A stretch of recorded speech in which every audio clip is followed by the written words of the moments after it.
कंकाल का रहस्य। चौरा गांव के खेतों में इन दिनों खुदाई का काम चल रहा था। असल में इसी गांव से होकर एक अच्छी सड़क गुजरनी थी, इसलिए यहाँ खुदाई शुरू की गई थी। अचानक एक दिन खुदाई करने वाली मशीन से कुछ टकराता है। बाद में जब खोजबीन की जाती है तो वहां से 2 कंकाल मिलते हैं। पुलिस गांव के लोगों से पूछताछ शुरू करती है। आप लोगों को क्या लगता है ये किसके कंकाल हो सकते हैं? अरे साहब, हमें क्या पता ये किसके कंकाल हैं, आप ही लोग पता लगाइए। हम लोग तो बहुत ज़्यादा डरे हुए हैं। हाँ, हमारी फॉरेंसिक टीम अभी आ रही है। ये बताओ कि इस गांव के रहने वाला कोई जोड़ा गायब तो नहीं ना? क्योंकि शुरुआती जांच में तो ये बात सामने आ रही है कि एक कंकाल किसी पुरुष का है तो एक किसी महिला का। साहब, हमें तो बहुत डर लग रहा है। ऐसे कंकाल मिलने का मतलब गांव के आसपास ही किसी की हत्या हुई है या फिर किसी को जलाकर मार डाला गया है। हाँ साहब, हम अपने परिवार को लेकर बहुत ही ज़्यादा परेशान हैं। देखिए, आप लोगों की परेशानी हम समझ सकते हैं, लेकिन आप लोगों को पुलिस का सहयोग करना होगा, क्योंकि आपके सहयोग के बगैर हम ये पता नहीं लगा सकते हैं कि आखिर ये किसके कंकाल है और इनकी हत्या किसने की। ठीक है साहब, गांव के लोग आपका पूरा सहयोग करेंगे। हाँ साहब, पूरा सहयोग करेंगे। तो फिर ठीक है, हम अपनी जांच शुरू कर देते हैं। कुछ दिन बाद जांच रिपोर्ट आ जाती है। पता चलता है कि ये कंकाल करीब 20 साल पुराने हैं, यानी 20 साल पहले किसी जोड़े की हत्या कर शव को यहाँ पर दबा दिया गया था। इंस्पेक्टर राघव, ये बताओ कि 20 साल पहले की मर्डर मिस्ट्री क्या अब सुलझ सकती है? हाँ सर, क्यों नहीं। लेकिन अब सबूत और गवाह काफी मिट गए होंगे। मुश्किल तो होगी, लेकिन शायद किसी परिवार को इंसाफ मिल सके। इंस्पेक्टर राघव, आप बिल्कुल सही कह रहे हैं। किसी परिवार को तो इंसाफ मिलेगा ही और किसी को उसके किए की सजा भी मिलेगी। जी सर, मैंने तो जांच शुरू भी कर दी है। 20 साल पहले इस गांव के 2 जोड़े अचानक कहीं गायब हो गए थे। मैंने दोनों ही परिवारों के बाकी के सदस्यों से बातचीत शुरू की तो उन्होंने बताया कि उनके बच्चे शहर गए थे, लेकिन आज तक वापस नहीं लौटे हैं। लेकिन ये दोनों शव किस परिवार के सदस्यों के हैं, ये कैसे पता चल सकेगा? सर, मैंने डीएनए टेस्ट करवा लिया है। आज शाम तक इसकी रिपोर्ट भी आ जाएगी। अच्छा, ठीक है। उसी शाम को सर, डीएनए रिपोर्ट के मुताबिक ये दोनों ही लाशें चौरा गांव के रहने वाले प्रधान सुल्तान सिंह के बेटे और बहू की है।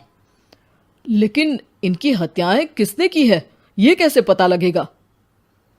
इसी का तो पता लगाने की कोशिश में जुटा हूं सर। आज सुल्तान सिंह से मिलने भी जा रहा हूं। मेरा बेटा और बहू तो मेरे लिए सिर्फ यादों में ही रह गए थे। हमें उनकी लाशें तक नहीं मिल सकी थी। आज 20 साल बाद उनके कंकाल मिले हैं। मैं अब किसके लिए जीऊं?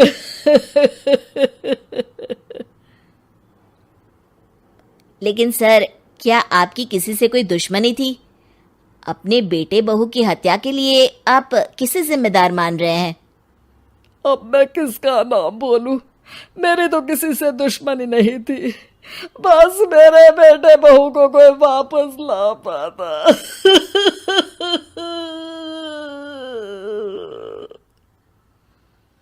इसके बाद सुल्तान सिंह फूट फूट कर रोना शुरू कर देते हैं। सर, अब आप इनका अंतिम संस्कार करवा सकते हैं। कम से कम इनका शरीर ना सही, इनका कंकाल तो आपको मिला है। लेकिन हाँ, अगर आपको कुछ भी याद आए तो ज़रूर बताइएगा। मेरी तो बेटा अब उम्र हो गई है, लेकिन मेरे बेटे और बहू के हत्यारों का ज़रूर पता लगाइएगा, क्योंकि जब तक हत्यारे पकड़े नहीं जाएंगे मेरा मन नहीं मानेगा। सर, हमारी पूरी कोशिश रहेगी हत्यारे को पकड़ने की। लेकिन एक बात बताइए, उस वक्त आपको किस पर शक गया था? उस वक्त मेरे एक ड्राइवर को पकड़ा गया था, लेकिन सबूतों के अभाव में उसे छोड़ दिया गया था। अच्छा, और ड्राइवर पर कैसे शक हुआ था? क्योंकि उस दिन ड्राइवर छुट्टी पर था। उस समय लेकिन लाश क्यों नहीं मिल सकी थी? उस वक्त पुलिस ने बहुत कोशिश की थी, लेकिन दोनों की डेड बॉडी नहीं मिल सकी थी। ठीक है, हमारी तफ्तीश चल रही है, मैं फिर आऊंगा। इसके बाद इंस्पेक्टर वहां से चला जाता है और सुल्तान सिंह अपने बेटे और बहू की याद में खो जाते हैं।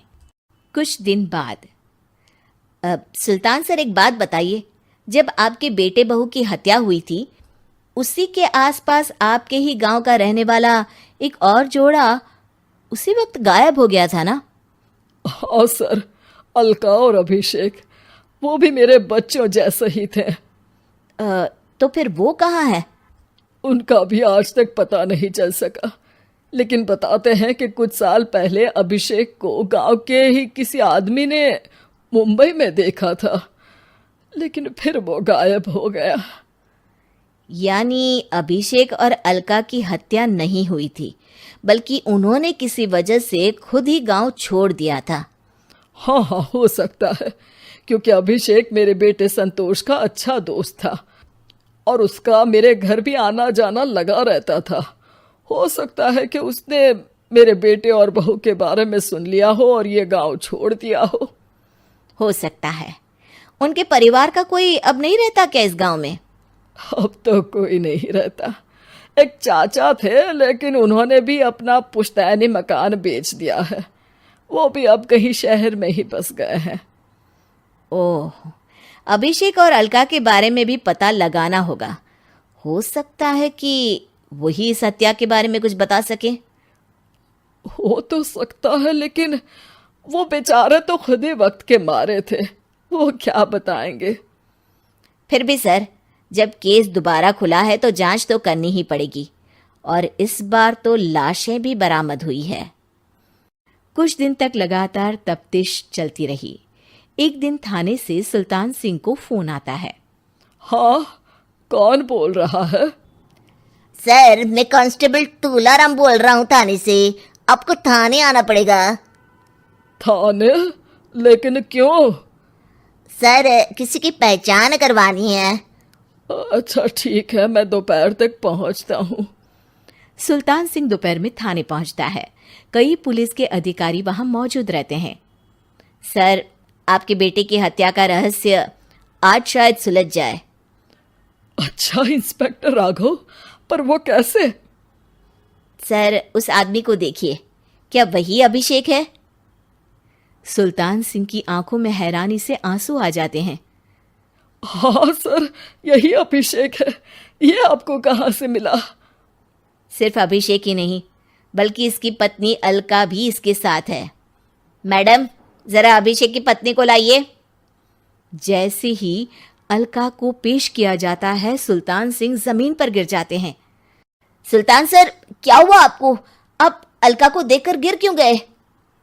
सुल्तान सिंह सर पकड़कर बैठ जाते हैं। ये अलका नहीं, बल्कि ये तो मेरी बहू रितु है। पूरा थाना एक दूसरे का मुंह देखने लगता है। क्या? इसके बाद हर किसी को दो कंकाल और हत्या का रहस्य समझ में आ गया। अभिषेक और रीतू ने मिलकर संतोष और अलका की हत्या की थी और लाश को जमीन के नीचे दबा दिया था।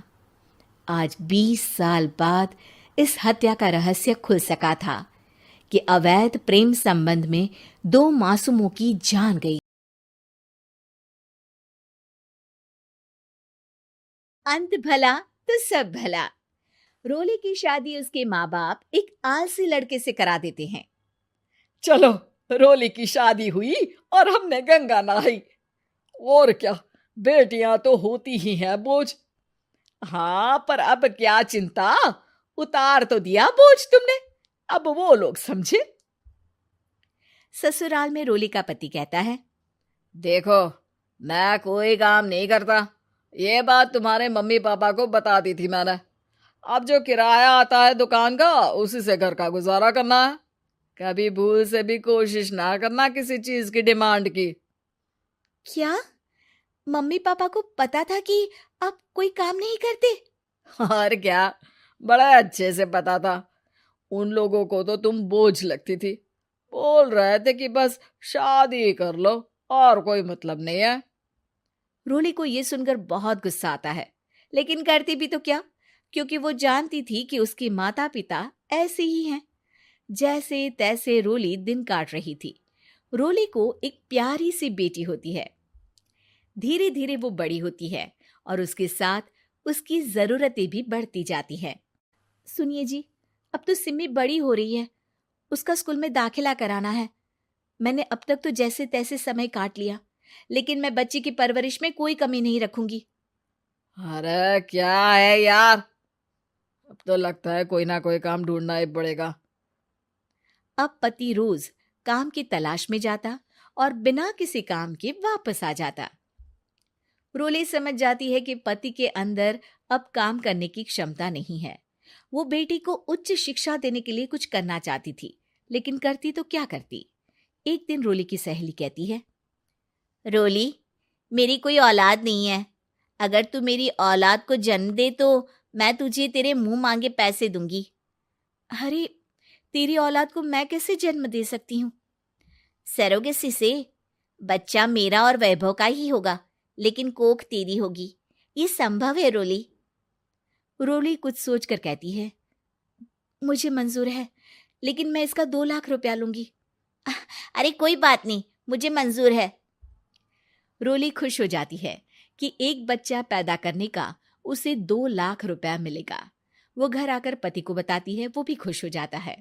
अब क्या था, डॉक्टर के पास जाकर सहेली का बच्चा रोली की कोख में पलने लगता है। मुझे 20,000 चाहिए मेरे बेटी के एडमिशन के लिए। हाँ हाँ ठीक है, मैं उसके एडमिशन से लेकर सारे खर्चे उसके अकाउंट में डाल रही हूँ। रोली की बेटी का एडमिशन हो जाता है। रोली को लगता है कि वो अब सब कुछ ठीक कर देगी। दिन और महीने आगे बढ़ते हैं। अब एक दिन, एक बात कहूं जी, काश इस बच्चे को मैं रख पाती। मैं अब इससे काफी जुड़ गई हूं। अरे यार, पता नहीं किसका बच्चा है, अपने पास है ना अपनी मुन्नी। हाँ, लेकिन अब मैं भी इस बच्चे से जुड़ाव फील करने लगी हूँ। लेकिन मैं ये जानती हूँ कि ये मेरा बच्चा नहीं है। दोनों की जिंदगी ठीक चल रही थी, लेकिन कहते ना कि सुख का पल ज्यादा लंबा नहीं होता। एक दिन रोली की सहेली का फोन आता है। रोली, मुझे अब ये बच्चा नहीं चाहिए, मैं अपने पति को छोड़ रही हूँ। अरे लेकिन मुझे पैसों की जरूरत है, बच्चा तुम्हारा है, मैं क्या करूंगी? सहेली बिना कुछ बोले फोन काट देती है, फोन स्विच ऑफ कर देती है। लेकिन रोली के जीवन का तूफान यहीं नहीं रुकता। रोली, मैं इतना भार नहीं उठा सकता। आज पढ़ाई का पैसा मांग रही हो, कल को शादी, कॉलेज और पता नहीं क्या क्या। मैं तुम्हें छोड़ रहा हूँ, अपनी बच्ची उठाओ और निकलो इस घर से। अरे पर मैं कर तो रही हूं ना बच्चे के लिए काम, आप आराम से रहिए ना। क्या काम कर रही हो, देख रहा हूं मैं। ये छोटा शहर है, यहाँ लोगों को बात बनाते वक्त नहीं लगता। तो मैं क्या करूं? ज्यादा पढ़ी लिखी नहीं हूं, कैसे घर के खर्चे चलाऊं? और आप तो काम करना ही नहीं चाहते। हाँ, ना चाहता हूं और ना ही करूंगा। रोली को पति की बात पर काफी गुस्सा आ जाता है। ठीक है, अगर मेरे जीवन में संघर्ष ही लिखा है तो वही सही। इस वक्त पति होने के नाते आपको मेरा साथ देना चाहिए था, लेकिन नहीं, आपने तो इस हाल में मुझे घर से बाहर निकालने की बात कह डाली। देखो, ये सारी फालतू की बातों के लिए वक्त नहीं है मेरे पास। रोली, जिसकी कोख में किसी और का बच्चा था और साथ छोटी सी बेटी, पति का घर छोड़कर रास्ते पर आ जाती है। रोली के पास मायके के सिवा दूसरा कोई रास्ता नहीं होता। अरे रोली, कैसी है? कितने दिनों के लिए आई है? हमेशा के लिए माँ। वो माँ को सारी बात बता देती है। ओए लड़की, इतनी हिम्मत का काम कर लिया। अरे ना ना, यहाँ कोई जगह नहीं है। तुम तो अपना बोरिया बिस्तर उठाओ और निकलो यहाँ से। रोली के पास अब मायके का रास्ता भी नहीं बचता। वो चुपचाप बच्ची को लेकर जा रही थी कि उसे दर्द होता है और वो डॉक्टर के पास चली जाती है। और फिर वहां वो एक प्यारे से बेटे को जन्म देती है। कितना प्यारा है, कितने अभागे हैं इसके माँ बाप जो इसके पैदा होने पर भी नहीं है। तभी वहां डॉक्टर आ जाती है। रोली, बच्चे के पिता तुमसे मिलना चाहते हैं। आपका बहुत बहुत शुक्रिया। मैं इस बच्चे को पालूंगा, भले ही इसकी माँ ने इसे छोड़ दिया हो, पर मैं अपनी जिम्मेदारी निभाऊंगा। तो क्या आप मुझे इसके पैदा करने के लिए जिन पैसों की बात हुई थी वो भी देंगे? हाँ, और साथ ही आप चाहें तो मेरे घर में रहकर मेरे बच्चे की देखभाल भी कर सकती हैं। मैं उसके लिए आपको सैलरी दे दिया करूंगा। रोली को लगता है कि जैसे भगवान ने उसके लिए सुकून का रास्ता खोल दिया। वो अब मुकेश के साथ उसके घर चली जाती है, जहां रहकर वो उस बच्चे की देखरेख करती है। अब मुकेश के घर को रोली अच्छे से संभाल लेती है, उसके लिए खाना बनाने से लेकर बच्चों की देखभाल और घर की देखरेख। धीरे धीरे मुकेश को रोली से प्यार हो जाता है। रोली, तुम्हारी बेटी और मेरा बेटा बिल्कुल भाई बहन की तरह साथ रहते हैं। हाँ, आखिर है तो एक ही कोख के बच्चे, अटैचमेंट तो होगा ही ना।